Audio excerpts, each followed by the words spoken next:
Keith Edwards, here's how it's about to go down. Ghislaine names a bunch of Democrats, maybe tosses in a few billionaires. Well, I mean, this is my take too. Yeah, she says Trump did nothing wrong. MAGA praises her for taking down pedophiles. Trump pardons her for telling the truth. Yeah, that's what I've been saying. I mean, look, if you're not convinced that Trump isn't a, sexual abuser guy because of the word of a convicted sex trafficker, then I don't know what. Who he is literally possibly going to give a sentence commutation to, who he has already refused to reveal the files because we know he was in the files. Without those files, we have no way to match what Ghislaine's testimony looks like with the truth, with like an unbiased third-party investigation. I mean, this is the thing is like once upon a time, like a number of years ago, the way that this would have been handled was that somebody would have appointed a special prosecutor. Like the Mueller probe is kind of a recent example of this, but really I'm thinking about like Patrick Fitzgerald, who's like a Bush era figure in that way. And they would have like created somebody who would be like an independent prosecutor empowered by the Justice Department and,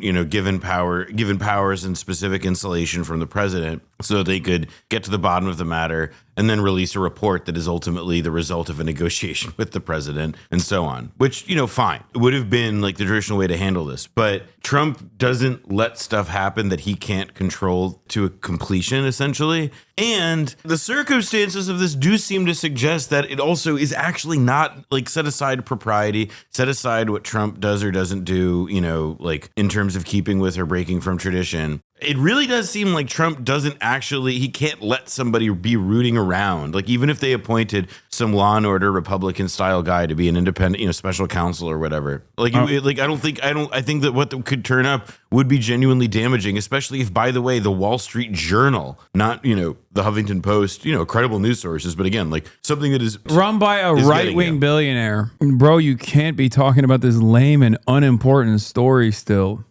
I can't tell if people are doing that to just like LARP as Trump or Trump defenders. I don't know. I can't. I just don't understand whenever people say that, because this is a fairly important story, especially because I think if in the stupid ways that the Trump administration, in the short-sighted ways that the Trump administration operates, where because they have no one who's like smart in the room that says, dude, you can't say Bill Clinton's a pedophile, because if you do that, Bill Clinton's going to come out and be like, well, you were in the room, kids too. You know what I mean? Like if it's mutually assured pedophilia destruction and these guys don't realize that, and then they just like haphazardly throw out a couple names that are like Democrats or maybe even like Republican billionaires that Trump doesn't like, okay, that will, in my opinion, open up the floodgates from the other side as well. I think it's possible. It's just that it does seem though that like the mutually assured pedophile destruction like thesis, for it to be like fully true, like if it fully plays out like that, then, there would have to be like knowledge among these parties of one another, and it would not have to be like a pretty siloed thing. And I don't know, like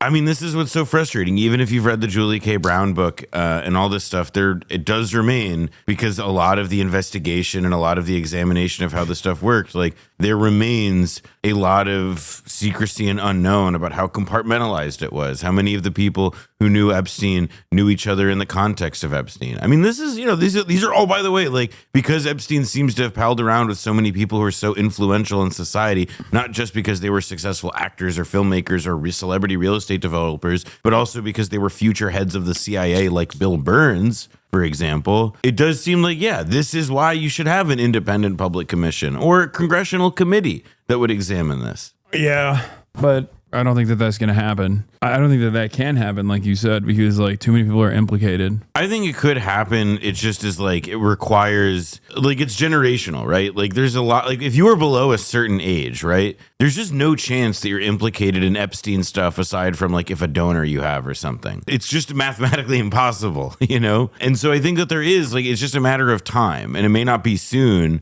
and it may not be, again, like the JFK assassination, for example, or the House Select Committee on Assassinations, which investigated the JFK assassination, the MLK assassination, the RFK. I don't think they're competent enough to do that. Yeah, but I'm saying like that took like 15 years after the fact is my point. Yeah. Like, and I do believe that if this case continues to hold this kind of purchase over the public imagination and ends up feeling like, directly tied to why people still feel the world is fucked up, then I could see it. I could see something like that developing. It just seems that like right now, obviously there are too many too many faves are implicated for any modicum of transparency that we would consider real transparency to emerge. And I'm not trying to express like a cynicism about that. It's hard to imagine. I think if there is no high profile target in the revelations, the base will want more. That's what I think too. Because like if they only simply say like they don't even say Bill Clinton was a pedophile in it, yeah, then people are gonna be like, but we know Bill Clinton is a pedophile.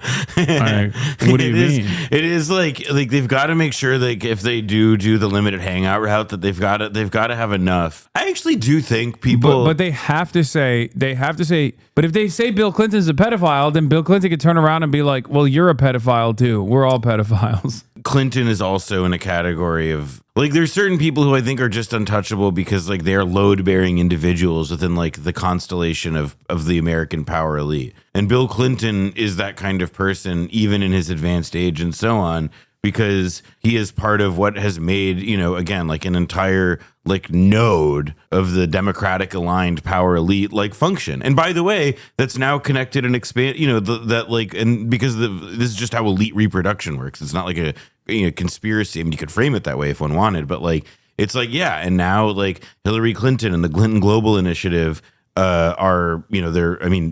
I think a better example obviously would be Huma Abedin marrying Alex Soros. Like there's like these are like a royal marriage. Exactly. Like this is court politics now is a good way to look at it. And there are certain people who are mainly, again, like I said, they're untouchable just because they're load bearing elites within the system. And even though lots of people will say, oh, Bill Clinton's a pedophile. So you think Bill Clinton's a load bearing pedophile and therefore even if he's outed, he's still untouchable? Is that what you're saying? I think that he won't be outed. I think that like what has been like I know, but if he's not outed, then people are gonna say our appetite is still great. It's obvious. If you don't say Bill Clinton's a pedophile and everybody knows he's a pedophile already, then people are gonna be like, oh, this is fake. It's going to lead Trump's base into understandably stating that this is a fraudulent list. I think though that like it's the list and the files itself though misapprehends even a little bit though about what ultimately could whet people's appetite about this stuff, which would be revealing what the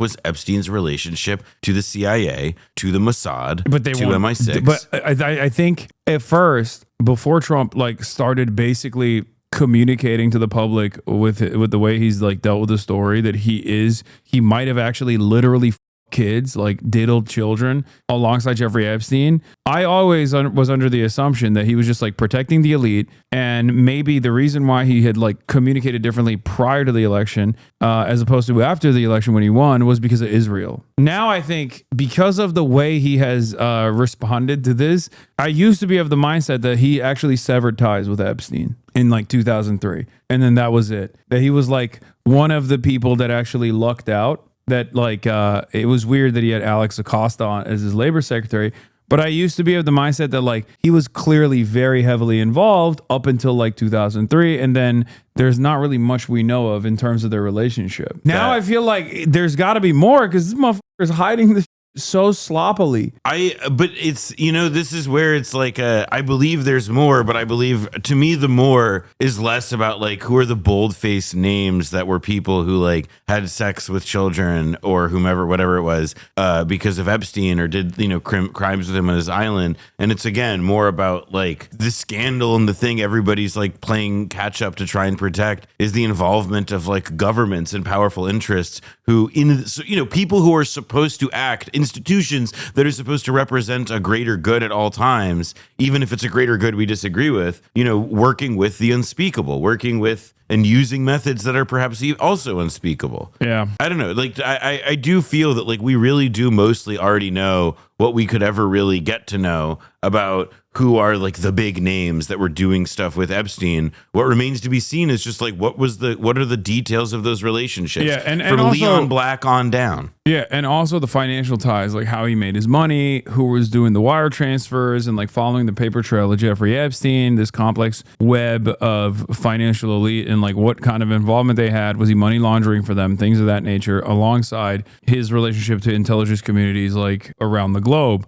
But those are the things that they will never uncover, I think. Like no administration would ever do that. I think there will eventually be like witnesses come out, people start talking, we learn more all the time, even if it's like morsel by morsel. Again, it's contingent, right? Like if we learn a lot about this stuff, it will be contingent on things changing in the world as it is right now that open up those possibilities. For example, like the American-Israel relationship, for one, how stable the faith in American elites that people have, depending on whether or not they can afford milk. My bad. This guy cracked the case, bro. He had stocks, listed him as the CEO. That's what it was, dude. You should reveal this information to the many different committees that have investigated this. I didn't realize like that's what he has stocks. Dude, he has stocks. Man, he was a day trader.